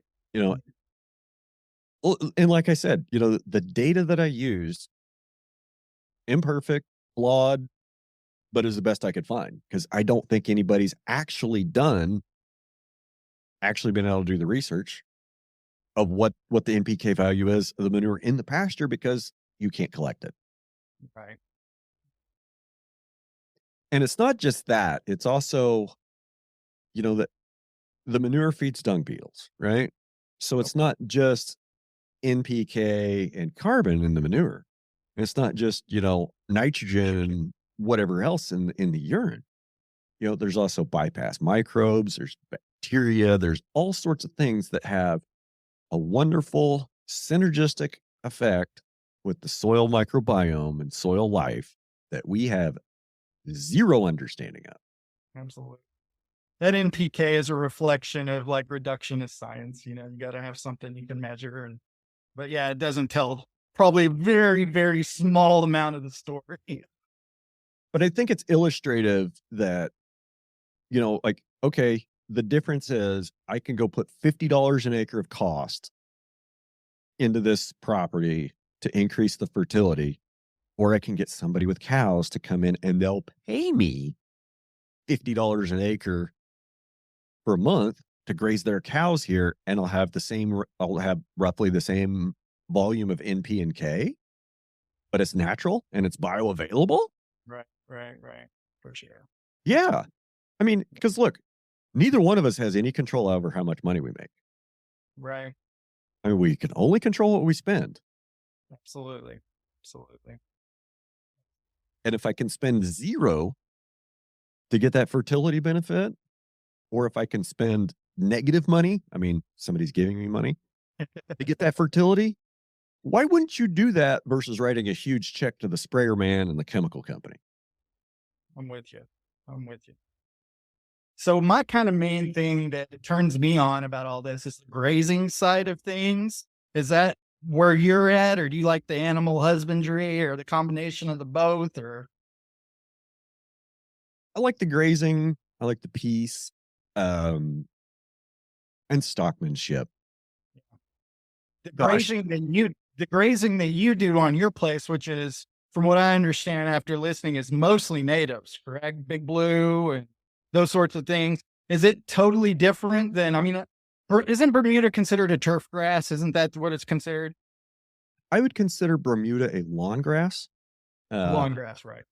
So if It's you have some lawn. rain and 30 days pass, you can grow some more Bermuda grass. Out in Yep. your context, though, with those natives, what's your approach when you're grazing them? Do you like to take half and leave half, or what do you like? What do you like to do out there? I like to take a little bit less than half. Okay. Um, I like to take a little bit less than half and leave a little bit of extra stockpile, Okay. for a couple reasons. Some of that is, continual, building fuel load in places so we can carry a Sure. fire. Some of it would be, like my grazing strategy for the last 4 years has been different because I've had to leave stockpile because I've overwintered a cow herd. Not overwintering anything winter 24, 25. So I could push a more aggressive grazing schedule and not plan to leave near as much stockpile for next year other than where I want to burn and put more bucks back in my billfold, for this grazing season. Right. Right. Um, I I think the way I want to answer your question is like grass growth. So like with Bermuda grass, you can keep grazing as long as you get rain. It's just going to For keep sure. growing. Yeah. A lot like the fescue guys, further east of me. I'll grow grass whenever I get moisture, And then it just shut. and then it just quits. Yeah. So how much grass am I going to have this year? I'm probably going to be at least I'm probably going to be looking at sub 2,000 pounds an acre average across the ranch. I'm envisioning a big thunderstorm coming your way, just like last year, man. You growing lots of grass. I'm in the process. Of course, we have mostly varieties of Bermuda out here, coastal. We got a little bit of hay sprig, Tifton 85 out here. We have some Alicia, but I'm real inspired by warm season natives down here, like some gamma grass and some big blue stem and Indian grass. And I'm in the process of building what I call my native grass nursery in my yard, in the hopes that I can like spread the seed or whatever, whenever the seed heads come up, see if it just kind of spreads through osmosis being around it or something. But I think I'm going to have to adjust how I graze things. I think I'm going to have to like give those natives a long rest after they've been impacted, and just might be a little bit different. So a couple of the grasses you mentioned, like big blue and Indian grass, Mm-hmm. I'm pretty good at growing those. Okay. Um, Tell me about them, because I've never even seen them and that I'm aware of. I am not great at growing Eastern gamma grass. My Is that dad a has a moisture patch behind thing? his house, but there isn't any on the ranch. Yeah. And I don't know if it really won't grow here or if I just haven't figured out like the magic management formula to encourage it to grow. Right. Um, so Indian grass and big blue, I really noticed like in 2015, I had plenty of Indian grass and big blue after the wildfire. Those are like 7 and 8 foot grasses too, right? They get really tall, right? Yeah. So after the wildfire, my Indian grass and big blue stem has increased dramatically. Um, and in my experience, a 45 to 60-day rest in late season is very critical for big blue stem and Indian grass. And They you're not taking more than half. You're taking 40%, 30%, something like that. right. They're very intolerant of overgrazing. Okay. Like if you overgraze 1 year, it might be you might set your big blue and your Indian grass back 2 or 3 years. Wow. Okay. But once it heads out, you can graze it to dirt once it heads out. How does it stockpile? Does it get real rank? Like Bermuda, you cannot stockpile swarm seed. I mean, you can, but you know, you got to really offer some protein supplement or something for them to do okay on it. What about the big blue and stuff? Is it stockpile pretty good? But the same story. Like Same story. none of the prairie grasses are really going to cure and store protein well as standing stockpile. Okay. You know, we're a lot more dependent on forbs. Yeah. Okay, weeds for all you farm types. We're a lot more dependent on forbs for protein than grass. Mhm. It blows my mind when I see somebody going like, "I'm going to go spray my pasture so I can grow more grass because I want to get rid of that pigweed and kochia." Like, Right. Right. you go right ahead. That's the dumbest thing I've heard in the last 6 hours because pigweeds and kochia are excellent, excellent cow feed. And you're Absolutely. going to go Especially, spend yeah. and you're going to go spend 30 or $40 an acre to get rid of the best feed that you have in that pasture because you want more grass. Right. Right. That makes sense. Makes sense. So it's like my friend Tim that like he had a neighbor with a bunch of failed wheat last year. It was full of crabgrass, pigweeds, and kochia, and the wheat was adjusted to make 20. He found a chopper, silage chopper, and he put up like 7,000 tons of it for nothing, and it tested at 13.5% protein. That's good cow feed, man, right there. Like, yeah, he laughed all winter when he was feeding that ration, all winter. And I would too. For sure. For sure. And then I have another neighbor that had the same exact problem in a wheat field and in an oat field. They're separated by less than a quarter mile. They're right on my south fence line. Mhm. Well, crabgrass, pigweeds, and kochia. What does he do? He called the airplane. Airplane came out and sprayed his fields, and then he cut and baled them and sold the hay. And I just can't help but think about how many thousands of acres in northwest Oklahoma and south central and southwest Kansas that got sprayed last year because they were full of pigweeds, crabgrass, and kochia. And then we get down into fall and everybody's screaming about the price of hay that it's so high. Like, oh God, Right. hay's $300 a ton. How much good cow feed did you go spray out of your wheat field? Because you wanted the insurance check that you'd get from cutting 20 bushel wheat. When you say your cows eat their pigweed, do they eat the actual foliage of it, or do they wait for that seed head in like August and September and then munch on those grains? Because that's what mine do. Generally, what I see them do from about 1st to mid June and Mhm. on is first pass, they'll come through and strip the foliage off. Okay. And then second pass, they come back and they eat the stalk and the branches. Okay. Interesting. But generally, like I'll watch them, you move the cows, you go watch what that first group is going to run to go eat. Uh, They're going to eat they're going to eat kochia and pigweeds, and they're stripping the leaves and the berries right off of it and running to the next one. The cows that are last through the gate, what are they like slowly walking over to eat? Sometimes they'll go right to that pigweed and eat the stem of that pigweed after somebody else has already gotten all the good stuff off of it. So there's times I'll turn them into a pasture, John, and I'll watch them not eat grass for a day and a half. They'll just run around and go eat weeds. They'll go eat all the, they'll go eat all the little buttercup flowers and the clovers and the scurvies and everything else and the crabgrass or pigweeds and the kochia and go eat the yucca flowers.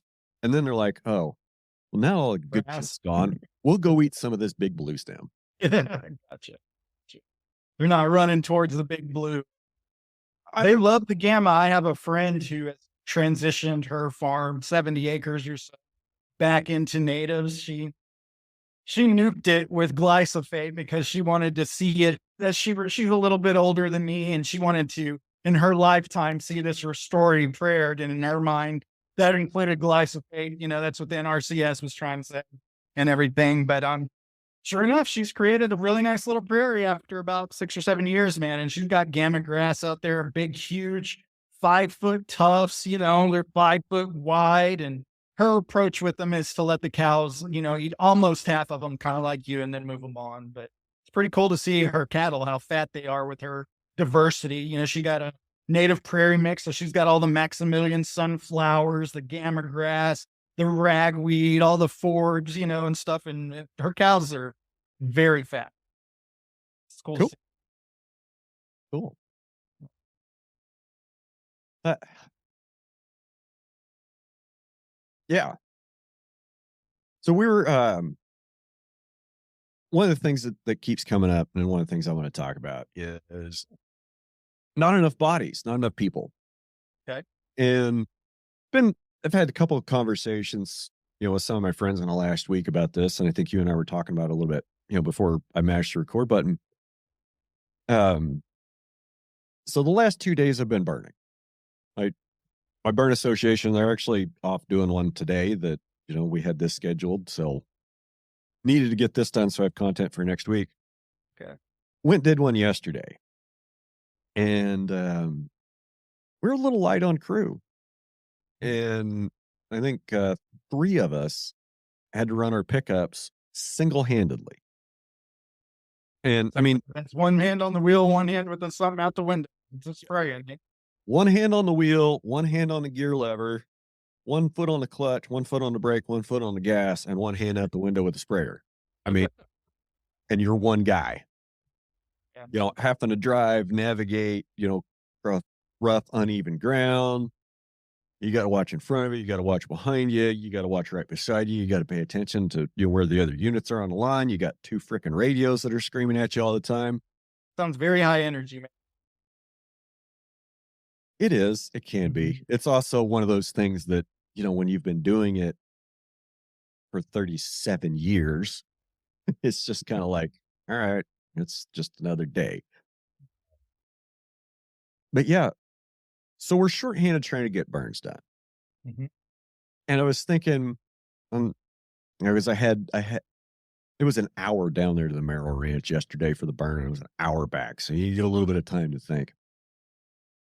And I think about how many times we've come up shorthanded at a branding. How many times we come up shorthanded working cows. And it's not because people don't show up when you call. There just aren't enough people to call anymore. I don't know who to call. And so I think it all goes back to Earl Butts, get big or get out. Right. Get big or get out. That's the way agriculture's going. Okay, great. So we replace as much human labor as we can with machines, because machines are more efficient and machines are cheaper. Machines don't take sick days. They don't need to go to court. They don't have baby mama drama, right? They're reliable.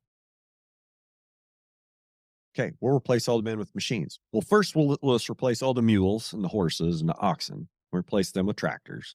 Right. We'll replace all the tractors with bigger tractors, because each tractor needs a guy to operate it. And if you have 5 100 horsepower tractors, you need 5 guys. If you have 1 500 horsepower tractor, you need 1 guy. Pretty simple. Let's just buy bigger tractors.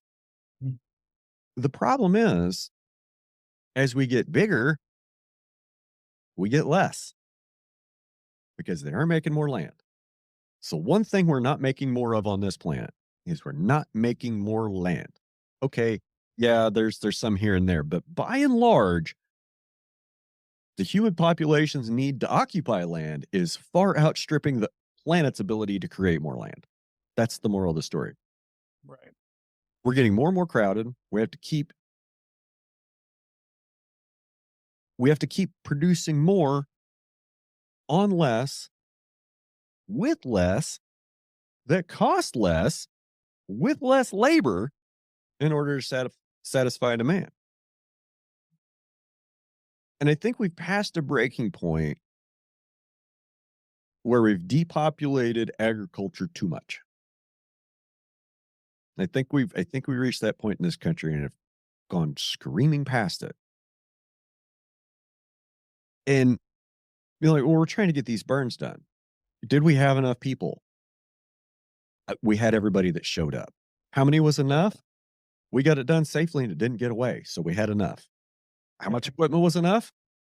Exactly what we had. Because if we had less, it might not have worked, right? So it's like, what's the least amount of equipment we can get by? What's the least amount of manpower we can do one of these burns with? I don't want to find out. I want to find out how many people I can get excited to come out and help do range burning. And I've had I get offers of people that they say they want to come help. And sorry, I don't know how to tell somebody that lives 2 or 3 hours away, hey, there may or may not be a burn in 3 days. I won't know until that morning. It's hard to take the burn on the calendar with weather and all that other stuff, I imagine. Yeah, a lot have been, several have been called off because of the last minute weather change, last minute forecast change. I don't know how to let people know of where our group's going to be burning and how to get that word out so we can get more people to help. We've got all these, government and NGOs like the Nature Conservancy, Wild Turkey Federation, Chickadee Checkoff, Pheasant Sprayer, Quail Forever, these organizations. They're like, we want to help. We want to help. What do you need? What do you need? What do you need? And we're like, we need bodies. And like, well, we can't give you any. What else do you need? Radios, I guess. Right. It's like, why can't you just have a crew of 20 people that when it's burn season in Red Hills, we move them to the Red Hills. And when it's burn season in Texas, they go down to Texas and they just kind of rotate through the country and help people do prescribed burns. Because that's a lot of times what the biggest holdup is. Lack of burn culture, lack of knowledge, and lack of help. Yeah. If we had trained groups that would go around and do that simply to assist, that could go a long ways. I mean, I would love it. It would be pretty cool to have a full-time job where I could go around and help people burn their pasture, help them write burn plans and do that advice. I can't take that job because I already got my own thing that I don't want to give up. It's a pretty easy gig, right? It's heavy on, it seems like the potential for something to go wrong is very much there. It seems like it's heavy on needs on equipment, heavy needs on information and just wisdom and knowing how to do it, and not enough bodies. It's hard to kind of combat with all that. Plus everybody's so damn busy, man. Everybody's working and doing everything. It's hard to, when you're spending 40, 45 hours a week working or something, and then you have a day on the weekend or something. If you're not super passionate about doing that, you kind of want to compress or something. You just have a lot of hurdles to jump over to make this happen. Sounds like. Yeah. But yeah, man, I think if we could just have some more exposure and education onto the benefits of it. I'm very much intimidated by it, man. For whatever, I've just never seen it. The idea of like a wildfire getting away from me personally and impacting my neighbors is just terrifying for me. But I would love to. I think my pastures would benefit greatly from it. I've told you about the thatch on one of them. I'd be very curious to see what would happen just to burn that, see what happens for a year. I love that thatch. It gives me some drought insurance and stuff, but what happens if you burn it? I don't know till I do it, so. Everything's experimental, John. Absolutely. And I'm down. I've got a tolerance risk for risk for tolerance more than most people, but the fire thing, I just still haven't taken the leap yet. But maybe you could come down to Texas and show us how to do it, man. Or if you were able to schedule get with God and determine the weather and schedule a fire, let me know and I'll come up there and be an extra body and try not to get in the way. If I could mail order the weather, I would. For sure. Generally, I would say the third week of March to the second week of April is if somebody can be here in the Red Hills at the end of March, like the third week of March on, you'll get to go on a fire. Are you burning stockpile at that point? Seems like everything. I mean, here, I don't know what's going on in your context, but here we're getting rain and it's green grass coming up and everything. Is that kind of the time of year you want to do it? A little moist out and Well, okay. So we're going to be looking at like there's multiple different reasons to burn and why you would want to burn can also determine when to burn. that makes So a lot of the burning that's going on here is we're still doing reclamation. We're still Okay. trying to get the trees knocked back to a point where they're in maintenance phase. So Those are the cedars. yes, Eastern red cedar. So it's a combination of doing a lot of mechanical clearing and doing fire. And once you get them kind of knocked back to a point, you get your canyons cleaned off and you get your reclamation fires done, then you can switch up a different management program. I'm not saying that fire completely comes out of the management toolbox. I'm just saying that the purpose of fire in the management toolbox goes from reclamation to maintenance eventually. That's the goal. Because when you're in the reclamation phase, you're grazing to build stockpile, you're cutting trees, and you're trying to get that thing burned 3 times in 10 years. Right. Get rid of your seed source, get rid of those ones that are going to come back immediately, get those burn off and keep pressing. And then you can move into where you're getting into maintenance, where you're getting into the steep canyons and you're going after the original seed sources and you're really cleaning out things that haven't been cleaned in 200 or 300 years, maybe. Wow. And then you're getting back to like once every 7, once every 10 years fire return frequency. And that's what I think is a little more historic for here. Right. So what they're learning over in the Flint Hills of Kansas, they have a totally different burn culture. And I don't want to say anything bad about it, especially because, I have a platform and those guys don't. They could definitely use some more organization, but I think that there's going to have to be some guys that won't age out of the program before they can have any changes in how they burn in the Flint Hills. Right. They also have some issues with smoke management because if you burn 2 million acres pretty much every year with kind of the same weather, the smoke's going to go one place. And you're also going to start promoting different kinds of plant communities. Okay. That makes sense. So the success of burning in basically the first 2 weeks of April that they've done in the Flint Hills for close to 100 years now. So have you ever heard of something called Sericea lespedeza? Of course. Yep. Goats love it. Great. Nitrogen fixing thing, right? Great goat food, tremendous nitrogen fixer. Cows don't eat it. Okay. When you burn in the spring and burn in the spring and burn in the spring and do that every year and double stock your pastures for 90 to 100 days, then get the cows out, it encourages a lot of Sericea lespedeza to grow. If you burn in August and September, you can kill Sericea lespedeza. But if you burn in April, you make it mad and you stimulate it. Gotcha. Similarly, like elm trees. We have a lot of elm trees. A lot of people call them piss elm trees. You burn those right now, nothing happens. You make it mad, it'll grow more. You burn it in August, September, and it's gone. Yeah, that makes total sense, man. I can see that for sure. So back to the reason why we're burning in late March and early April. Okay. Our date to exit winter dormancy is generally April 15th. I've seen it happen in March. I've seen it happen in May. Generally, April 15th is where soil temperatures and moisture levels get, and we'll start growing cool season grass.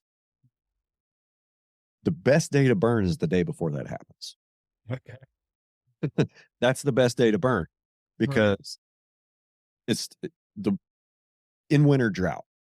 You get better kill on cedar trees.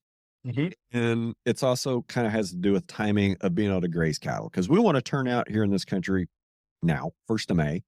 Right. We want to be turning out and going to grass. Yeah. So you back up 30 days and that's the last day you should be burning. So that's going to be that's going to be the end of April to burn.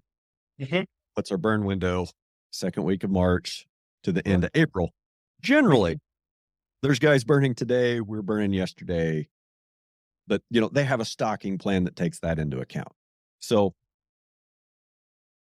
there's that. It's more difficult from a forage chain management perspective and a cattle production perspective to figure out how you're going to burn in July, August, or September. That sounds terrifying around here. It's so dry. But it's not. So Okay. Catch me up. And maybe where you're at's a little bit different. So if you talked about Paris and you said Northeast Texas, I get the feeling that you are east of Dallas. Yes, sir. About 90 miles to Dallas for sure.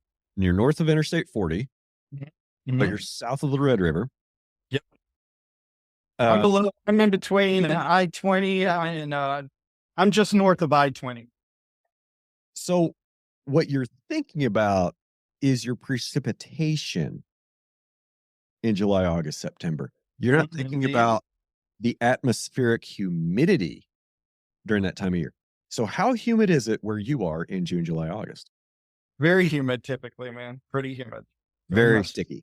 Okay. So there's, do you know what a red flag warning is for weather? What the conditions are for a red flag warning? Wind and dryness, right? Typically. So it's going to be temperature over 80 degrees and relative humidity below 20%. Okay. And there's often a high wind component to it too. There's several other things that go into it. There's the Haynes index goes into it. There's also wildland fuel moisture index that goes into it with different fuel loads, between fine, coarse, and heavy fuel loads. Right. What their moisture window is, blah, blah, blah, blah, blah. Okay. What people need to know about a red flag day is 80 degrees, 20% humidity. Okay. You're above 80 degrees and below 20% humidity, your spot fire risk goes up dramatically. Right. And the distance goes up dramatically with the wind. Like I've had a 750-yard jump. 750 yards with 12 miles an hour wind. Holy cow, man. That's terrifying. 12 mile an hour wind, 12 mile an hour wind, 10% relative humidity.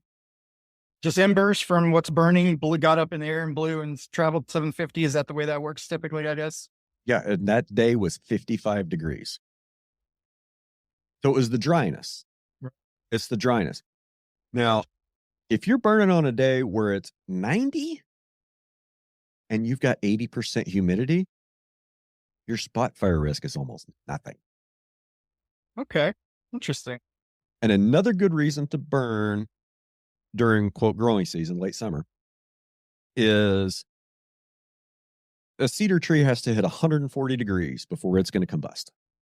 You get the needles to 140 degrees, the oil volatilizes, it burns. Okay. How hard is it to get that tree to 140 degrees when when the air temperature is 90 as a high during the day versus coming out of winter when the air temperature is maybe 50? Right. I mean, it's the difference between trying to raise at 40 degrees and raising at 90 degrees. Right, for sure. You're already closer to the ignition temperature of the material when you're burning in summer. Yep. You're farther away from a humidity danger point. And generally, like the wind here, February, March, April, that's some of the windiest months. Right. Yeah. But if we look at June, July, August, we start looking at that like a good weather window to burn. And that's going to be humidity first, wind second, temperature third. Right. I want my humidity to be fairly high in relation to my fuel load moisture. If your fuel's dry, high humidity, you're okay. It's counterintuitive for me. I would have thought it would be like, I was always thinking about the dryness of the fuel load, but that makes sense. I mean, the heat and the dryness of the fuel load, that helps the fire carry, but the humidity is kind of what's going to dampen It'd be Yeah, it's three. suppressant for Yeah. sure. Yeah, yeah. Makes sense. And the wind, I I would much rather burn on a day when it's 90 degrees with 50% humidity and 10-mile-an-hour wind in July than a 55-degree day with 18 miles an hour wind and 21% humidity. Like Okay. that's a spicy day. That's a spicy day. So what you're telling me is it's very multifaceted. Yes. That's cool, man. I'd love to participate. Do you know any firebugs that I need to be paying attention to or anything like that to kind of, get some more information on it? Well, if you're farther west, like out towards Edwards Plateau or over in Hill Mhm. Country or in the Panhandle, probably could come up with a resource for you pretty quick. I'll see what I can do after we get off here about finding a resource or a prescribed burn association close by. Um, Texas Grazing Land Coalition, Mhm. you know them? Oh yeah, very, very familiar. Great folks. And I I don't know for a fact, but I would guess that Texas has Texas Prescribed Burn Association, some kind of a statewide organization to help coordinate, I'm sure they member do. associations. Right. One of the first prescribed burning associations that I'm aware of that was in the United States was Edwards Plateau Prescribed Burn Association, and that was Okay. Dr. Butch Taylor put that one together. Very cool. I don't know how long they were operating, but they were operating for years as of 2008 when we heard them talk, and that's why we did our PBAs because well they can do it in Texas. I guess it worked down there. Let's do it here too. But Seems yeah, like you can clear some government resources for this, man. But you're telling me it's like a totally volunteer type thing. I mean, I'm sure some companies and stuff might donate stuff to you, but you don't get any sort of support from the government or anything around these things, right? there's programs coming that'll pay people to defer grazing so they can burn. Um, Okay. and I've got to get moving out of here because I do have another appointment. Sure. I'm with A you. little late getting to. It's Uh, breakfast time. they'll wait. Um, so for a long time, like you go into NRCS and you say, I want to get in this prairie chicken program and help cut trees. And I'm like, okay, great. You write up the contract, you sign it, and like, you got to burn twice in 10 years. You say, cool. You go do your tree work and you come back and say, all right, I'm ready to go burn. They're like, well, get that done and we'll pay you. Like, oh, you're going to make me burn, but you've got no resources to help me plan it, to help me pull it off, Yeah. but you're going to make me do it. And my dad has been screaming about that for 10 years. And every Okay. chance we get in front of, any of these government folks, like, and I don't want to say anything bad about any of the government folks that I work with or have worked with, because they're all fantastic. It's just their employer sucks. Yeah. I'm with Um, they get it, but they're like, hey, my hands are tied. If I want to come help you burn, I have to take a personal vacation day. And that's a big ask. It's like you've got to, and it also puts them in an interesting position at NRCS because you've got your district conservationist telling you, yeah, if you want this money to do this practice, you got to burn, but we Right. can't help you burn. You're on your own. And then for his boss to say, yeah, well, if you want to go do that, you got to take a personal day off. Yeah. Yeah. And, to some extent, it's also like why you don't see a lot of producers at meetings and seminars and conferences because we got to pay to be there. Yeah. Our employer's not paying us to go for our education. We're not getting paid time off. It's not a vacation for us. We're paying for it out of our own pocket. For sure. And then paying somebody to take care of the farm. Yep. Yep. I got to get going. Yeah, man, enjoyed it, Brian. Thanks for the time today and the opportunity. And you made it easy for me. So thank you. Oh, you made it easy for me too. Awesome. You're John Rhodes. Where can people find you if they'd like to contact you, get to know you more, or follow you on social media? Sure, man. I'm just on the socials for now. If you want to follow me on Instagram, we are Broken Oak Farm. And on Facebook, it's John Rhodes. Hit me up. I'm always interested in finding some like-minded community and talking grazing or whatever. I'm down. All right. Great stuff, John. I appreciate your time today, bud. Thank you, man. I appreciate it. It's good talking to you, Brian. Good to meet you. You too. All right, gang. All right. Have a great week. Talk again sometime. See you. See ya. Bye. Hey there. Thanks for sticking around to the end. Don't forget to follow me on social media at Red Hills Rancher. Don't forget video versions of the podcast are available on YouTube, Spotify, and many other players. You can submit guest suggestions through the contact form on my website, redhillsrancher.com. And don't forget, you can also come chat with me and other podcast fans on my Discord server. There's a link for that in the show notes and on my link tree. And lastly, if you found this episode educational, enlightening, or just plain entertaining, please do me a huge favor and share the podcast with your friends. Thanks again, and we'll see you next week.